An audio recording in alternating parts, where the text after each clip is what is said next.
নিবৃত্তিৰ পিছত প্ৰতি বছৰে কামাখ্যা মাৰ দৰ্শন কৰিবলৈ অহাৰ বহুদিনীয়া এটা পৰম্পৰা। অম্বুবাচী যদিও দুদিন আগতে হৈ গ'ল, জনসমাগমৰ প্ৰতি লক্ষ্য ৰাখি বা মানুহৰ কষ্ট হ'ব বুলি অম্বুবাচীৰ ঠিক পিছতে মই অহা নাছিলোঁ।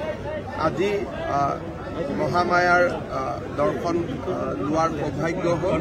সপৰিয়ালে আহি মা কামাখ্যাক প্ৰণাম সেৱা কৰিলোঁ। অসমবাসী কল্যাণ কামনা কৰিলোঁ, সকলোৰে মংগল কামনা কৰিলোঁ। আৰু এই বছৰ অম্বুবাচী মেলা খুব ধুনীয়াকৈ পাৰ কৰি নিয়াৰ বাবে মই আমাৰ মন্দিৰ কমিটি, পৰ্যটন বিভাগৰ মন্ত্ৰী ৰঞ্জিত দাস ডাঙৰীয়া সকলোকে মই ধন্যবাদ জনাইছোঁ।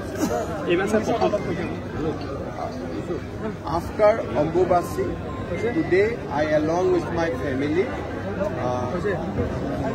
got the opportunity of having Mahadarshan of Ma Kamakhya.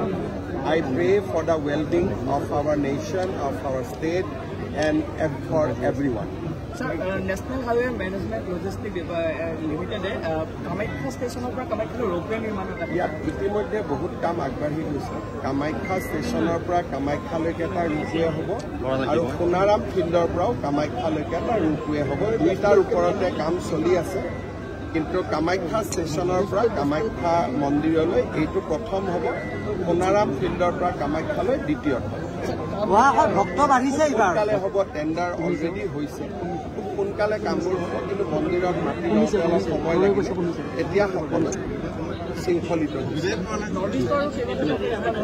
North ইষ্টৰ কেইবাটাও ৰোপৱেৰ এতিয়া ফিজিবিলিটি ষ্টাডি চলি আছে। বৰাকৰ ভুৱন তীৰ্থ, বিশ্বনাথৰ উমা তামনি কাম ইতিমধ্যে আৰম্ভ হৈছে।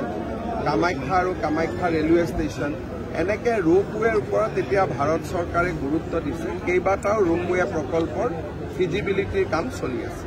ৰাজনীতিৰ কথা এটা সুধিব বিচাৰোঁ। অখিল গগৈ কৈছে তেখেতে 3 গগৈ আকৌ লগ হ'লে মায়ে যি কৰিব তাৰ তলত একো নহয়, মালিক এইফালে।